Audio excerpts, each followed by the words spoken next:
During the making of this video, the operators of various mines allowed the staging of certain conditions which may at first appear to be unsafe and not according to certain federal, state, and/or company safety procedures. These scenes were created strictly to demonstrate the differences between correct and incorrect safety and work procedures in the mining environment. They in no way are a true reflection of the condition or operation of the mine shown in this video production.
Hey man, with all that lifting, pulling, and pushing we do, we should be called industrial athletes.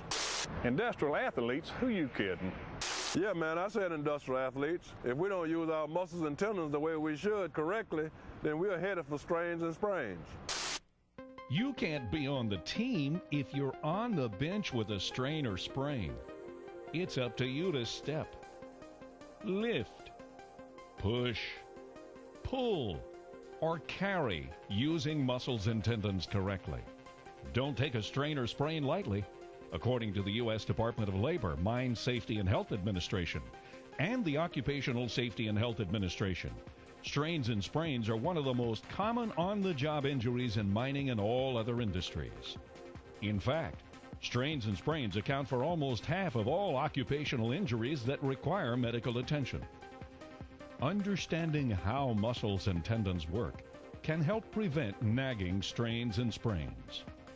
If you watch this miner shoveling excess materials off this rail loadout scale, you can see that muscles and tendons help us move by pulling bones back and forth during activity. Improper use of muscles and tendons can take you to Pain City. Muscle tissues are made up of tiny fibers that become more flexible when they are warm. Because they're fed by a rich blood supply, torn muscles can bleed heavily under the skin, causing bruises and swelling. Tendons anchor the ends of muscles to the bones and are made up of fibers much stronger than those of the muscles. They are less flexible than muscles, and tendonitis occurs when a tendon becomes inflamed due to a strain.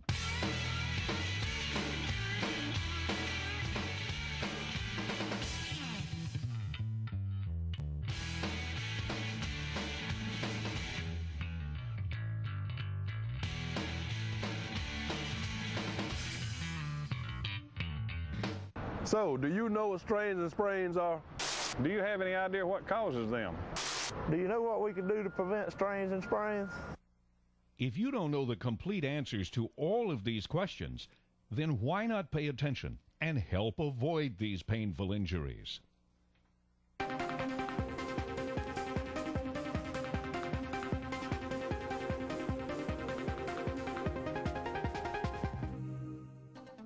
Strains occur when muscles or tendons are stretched or torn, like this guy's shoulder when the wrench slips on the pipeline bolt. He may think he's just got a pulled muscle. He's feeling pain when moving the injured shoulder. There could be a sharp or dull pain in the joint. The joint may swell. The surface of the skin could be tender to the touch and eventually turn black or blue with discoloration. So what are some common types of strains that we might find in the mining environment?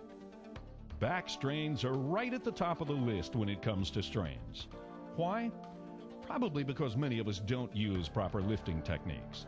We lift with the back instead of the legs. We don't keep the back straight. Often we carry an object out away from the body rather than close to it. Or we may just attempt to lift by ourselves an object that we should have called for help in lifting. Back strain can also be caused by not warming up back muscles before beginning lifting activity.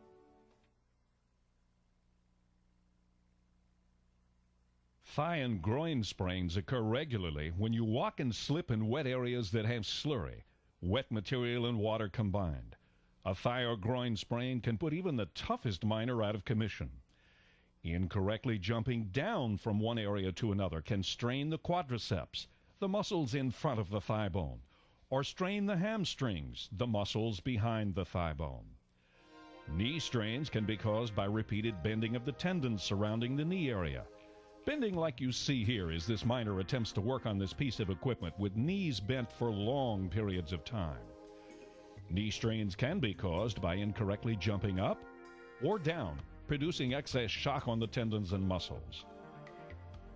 Knee strains can occur by carrying heavy objects, like these 5-gallon buckets of tools, up and downstairs without rest, or by carrying these buckets upstairs without help from another worker.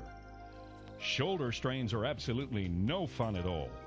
Overexertion by turning a wrench repeatedly in an overhead position, or the continued pushing and pulling of a push broom to clean up materials can cause shoulder strains.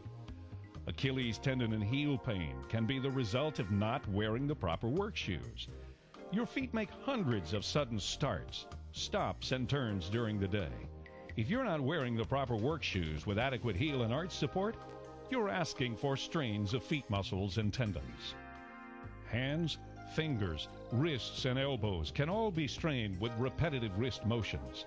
Something as simple as using an undersized screwdriver or trying to loosen a bolt that needs some solvent can produce strains to these areas.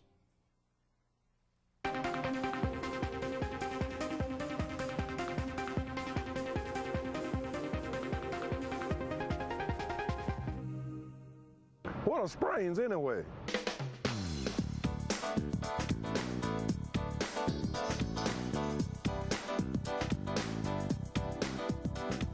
Strains, sprains, smains, man, they're all the same.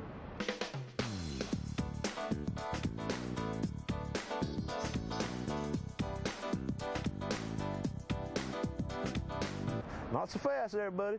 Sprains can put a major hurt on you. He's right, you know. Sprains can be more serious than strains. When a joint is forced beyond its normal range of motion and a ligament is stretched or torn, then a sprain has occurred. Ligaments connect the bones and help keep our joints stable. Ligaments, by their very nature, are not nearly as flexible as muscles and tendons. When we think of sprains, we almost automatically think of ankle sprains. Ankle sprains usually occur when a sudden twisting of the foot, either inward or outward, takes place, causing the ligaments to be stretched or torn. Of course, there are other sprains. Not watching where you're stepping while going up steps and falling on an extended elbow can produce a sprain. A sudden movement or blow to the side of the knee that could occur if heavy materials fell on your leg could cause a knee sprain. Slipping or falling down and landing on the hands can cause hand, wrist, or finger sprains. The full weight of the body is transferred to this shock point as the hands try to soften the landing of the body. Sprains can be mild, moderate, or severe. In some cases, the sprain may be a dislocation. Mild sprains occur when the ligament is stretched or slightly torn, creating slight discomfort when the joint is moved. A moderate sprain involves up to 3/4 of the ligament being torn with pain, swelling, and tenderness. Severe sprains occur when the ligament is extensively torn, the joint is difficult to move, and there is a question as to whether the injury is a sprain or a fracture. A dislocated joint is when the bone ends are pushed away from each other.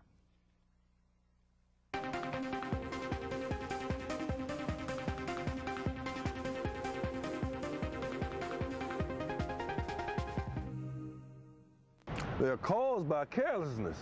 No, they're caused by people using poor work habits. They're caused by people who are dummies. Well, maybe not by people who are dummies, but people who feel like they're crash test dummies after a strain or sprain. There are 3 causes of strains and sprains we should examine. You drive to work. You've been sitting in a vehicle. You get to the plant and all of your muscles, tendons, and ligaments are cold. They're a bit stiff.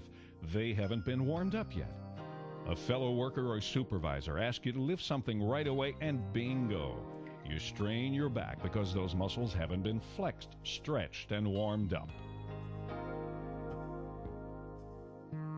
You've got a number of 5-gallon buckets of material samples to move from one place to another. You carry them 2 by 2.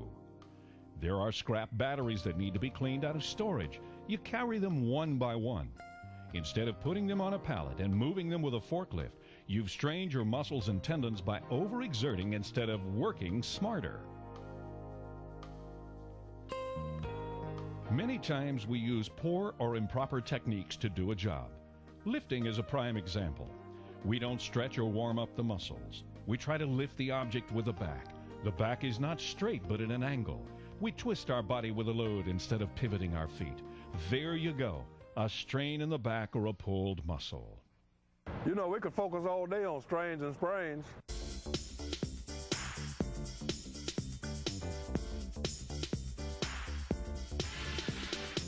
Yeah, we could spend all week on things that causes strains or sprains.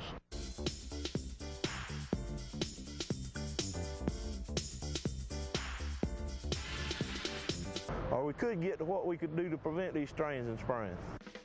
The first thing that you can do to help prevent strains or sprains is, before beginning any strenuous work, do some basic stretching exercises. Stand with your feet shoulder width apart.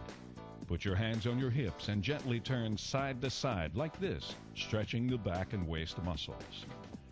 Next, take your arms and stretch them upright over your head in this position.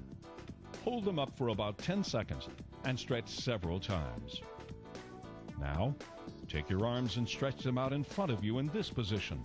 Hold them out for about 10 seconds and stretch several times. To stretch and warm the calf and thigh muscles, bend over like this, taking one hand to touch this toe and the other hand to touch the other toe. These are known as windmill stretches. Additionally, to stretch the hamstrings, put one leg up on an object in this position and gently lean back for 10 to 15 seconds at a time to warm and stretch these muscles. Use the proper lifting techniques to prevent back strains. Approach the object. Spread your feet shoulder width apart. Flex your legs and bend your knees. Keep the back straight. Lift with the legs. Move into the upright position. Keep the object close to the body. Pivot your feet and walk in the direction to carry the object. To set the object down, spread the feet shoulder width apart. Keep the object close to the body. Keep the back straight. Flex the legs and knees. Put the object down and release it.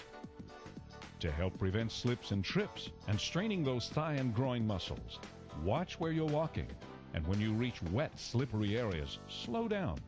Measure your steps. Use handrails if present, and walk carefully through these areas. To help combat overexertion, get help if you're carrying heavy objects again and again. Try to collect these materials on pallets and move them by forklift. If you're turning a wrench in an awkward position or for extended periods of time, get a fellow worker to help you and rotate that responsibility. To help prevent ankle sprains or knee strains, resist the temptation to jump up or jump down. If you're mounting a front-end loader, use the 3-point system of contact with feet and hands on the steps and handrails. Take it one step at a time going up. If you're coming down a ladder in a work area, use the 3-point system of contact with hands and feet and resist the temptation to jump down from the next to the last step. Use the last step and step directly onto the floor or ground, reducing shock to the knees and ankles. Finally, use the proper tool for the proper job. When using wrenches, don't attach a cheater bar for better leverage and then attempt to exert force.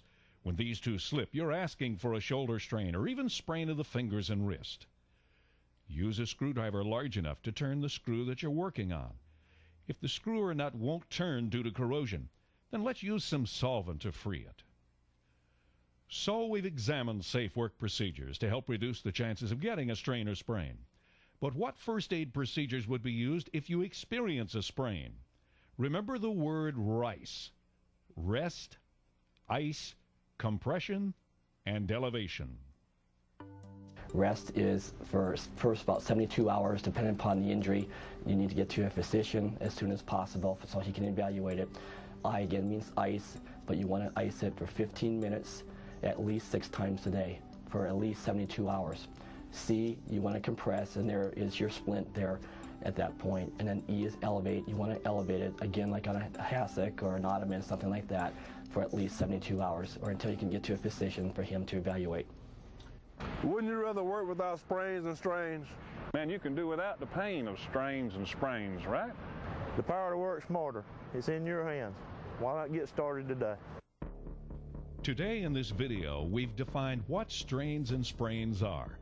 No matter what the medical definition, we all know that strains and sprains mean pain. We've looked at a number of causes for strains and sprains, most of which can be prevented through proper and safe work habits used by you. Think ahead. Communicate with your fellow workers. Plan for the work assignment. Notice changing work conditions. Use proper warm-up exercises. And then work sensibly to avoid strains and sprains. I'm Ben Hart, manager of the Mine Safety and Health Training Program of the Florida Department of Environmental Protection. Many miners think that accidents and injuries happen to the other guy. I'd like to leave you with this question. Are you going to take responsibility to protect yourself from strains and sprains? For the sake of you and your family, I hope so.